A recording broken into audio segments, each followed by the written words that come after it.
Production possibility curve. अब एक चीज समझो कि अगर फॉर एग्जांपल मैं फार्मर हूँ, ठीक है, मेरे पास एक पीस ऑफ लैंड है जिसमें से मैं सालों से क्या उगा रही थी, वीट उगा रही थी, 100% वीट ही उगा रही थी मैं इस लैंड में, ठीक है।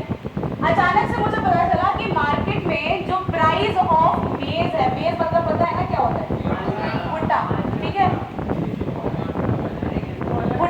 भुट्टा का जो डिमांड है और जो प्राइस है वो एक साथ बढ़ गया है। मैंने सोचा कि मुझे भी प्रॉफिट कमाना है, मैं भी मेज अपने लैंड में उगाऊंगी। अब लैंड तो लिमिटेड है भाई, इससे ज़्यादा तो मेरे पास है नहीं, तो मैं क्या करूंगी, मैं इसी में कुछ पोर्शन मैं वीट का करूंगी, ठीक है। मान लो मैंने 80% वीट का उगाया और 20% मैंने मेज का उगाया, ठीक है। और आगे फिर मुझे लगा कि यार वीट से इतना ना प्रॉफिट नहीं हो रहा, तो मैं क्या करूंगी, अब इस लैंड का आधा कर दूंगी, वीट 50% होगा और मेज 50%, ठीक है। अब आप लोग इस कॉम्बिनेशन में ये चीज देख रहे हो कि अगर हमें मेज का यूनिट या प्रोडक्शन बढ़ाना है तो हमें वीट का कम करना पड़ रहा है, ठीक है। यहाँ पे ये चीज, क्योंकि लैंड भाई फिक्स है, उतना ही है हमारे पास, तो हमें इसी में एडजस्ट करना पड़ेगा। आप अपना ही एग्जांपल ले लो, आपके पास 1000 रुपए है, आप चाहे तो आप अपने दोस्तों को पार्टी दे सकते हो, चाहे तो आप उसमें कुछ ऑर्डर कर सकते हो, कुछ भी कर सकते हो जो भी आपने सोचा, ठीक है। 1000 रुपए में आपने क्या किया, 500 आपने दोस्तों के ऊपर खर्च कर दिया और 500 से खाना मंगा लिया, ठीक है। अब आपको लग रहा है कि दोस्तों में शायद ज्यादा खर्च हो सकता है, तो यहाँ पे 700 खर्च कर दिए, यहाँ पे 300, लिमिटेड है भाई 1000। तो आप क्या देख रहे हो कि एक को बढ़ाने के लिए हमें दूसरे को कम करना पड़ रहा है। यही होता है प्रोडक्शन पॉसिबिलिटी। प्रोडक्शन पॉसिबिलिटी का मतलब ये हुआ कि दो गुड्स, भाई ऐसे बहुत से गुड्स हो सकते हैं, ऐसे बहुत से प्रोडक्ट हो सकते हैं, ठीक है। आप भी इसमें एक और चीज कर सकते हो चाहे तो, ठीक है, खाना भी खा लो, दोस्तों को पार्टी भी दे दो, कहीं मूवी भी देखो, 3 चीजें कर सकते हो। लेकिन हम 2 चीजें लेके चल रहे हैं क्योंकि हमारा जो काम है वो 2 का ही बन पाएगा। आप लोगों को पता है कोई भी ग्राफ में एक y एक्सिस एक x एक्सिस 2 ही होता है, ठीक है। तो हम 2 ही प्रोडक्ट का नाम लेके चलेंगे, ठीक है। अब जितने भी कॉम्बिनेशंस है, पहले क्या हुआ कि 100 हम परसेंट क्या कर रहे थे, वीट का बना रहे थे, ठीक है, और यहाँ पे मेज का हम क्या कर रहे थे, 0% बना रहे थे।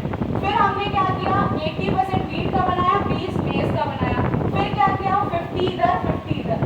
ये जो कॉम्बिनेशन हमें दिखाया जा रहा है कि एक के प्रोडक्शन को कम करना पड़ेगा अगर हमें दूसरा का प्रोडक्शन बढ़ाना है, इसी को हम प्रोडक्शन पॉसिबिलिटी के कॉम्बिनेशंस कहते हैं, ठीक है।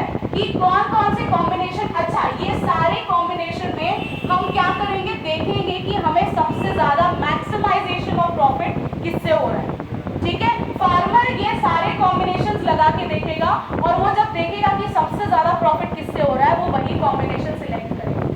अब अगर इसी डेटा को हम क्या करेंगे, ग्राफ में दिखा देंगे या हम ऐसे कर्व बना देंगे, तो उसे बोलते हैं हम प्रोडक्शन पॉसिबिलिटी कर्व, ठीक है। अगर मैं इन शॉर्ट बताऊं कि प्रोडक्शन पॉसिबिलिटी क्या होता है, वो कॉम्बिनेशन, ठीक है, 2 प्रोडक्ट का कॉम्बिनेशन जब एक प्रोडक्ट को कम करना पड़ रहा है दूसरे को बढ़ाने के लिए, वो होता है प्रोडक्शन पॉसिबिलिटी।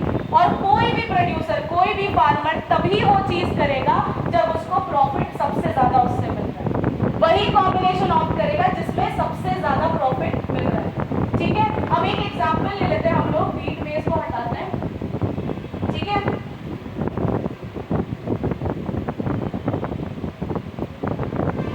ठीक है, अब मैंने क्या किया, मैं यहाँ पे नंबर ले लेती हूँ, ठीक है, ये हमने किया। अब देखो दोनों का ही डिजिट जो है, दोनों के ही नंबर्स हैं, आप लोगों को दिए रहेंगे क्वेश्चन में, ठीक है। तो आप लोगों को इतना लोड लेने की जरूरत नहीं है। अब हम इसको ऐड कर लेते हैं, कितना आएगा जल्दी बताओ,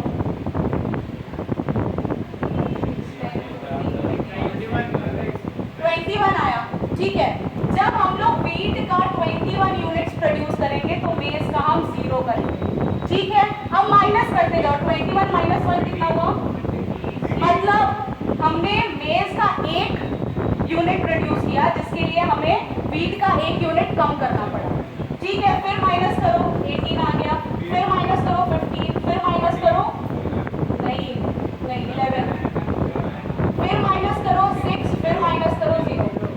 अब एट दी एंड जहां मैक्सिमम प्रोडक्शन मेज का हो रहा था वहां पे हम वीट बिल्कुल उगा नहीं पा रहे, और जहां पे मैक्सिमम प्रोडक्शन वीट का हो रहा था वहां पे हम मेज बिल्कुल नहीं उगा पा रहे।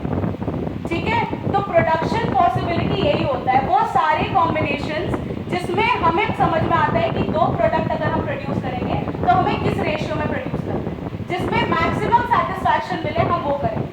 ठीक है, अब फार्मर की नजरों में तो मैक्सिमम प्रॉफिट है, आपकी नजरों में जो मैंने 1000 वाला एग्जांपल दिया उसमें तो सेटिस्फैक्शन मिल रहा है ना आपको, वहां पे तो प्रॉफिट मिल नहीं रहा है, तो जिसमें मैक्सिमम सेटिस्फैक्शन मिलेगा वो कॉम्बिनेशन हम ऑप्ट करेंगे। अब इसी डेटा को अगर आप ग्राफ में दिखा दोगे तो वो हो जाएगा प्रोडक्शन पॉसिबिलिटी कर्व। ठीक है, अच्छे से समझ आया।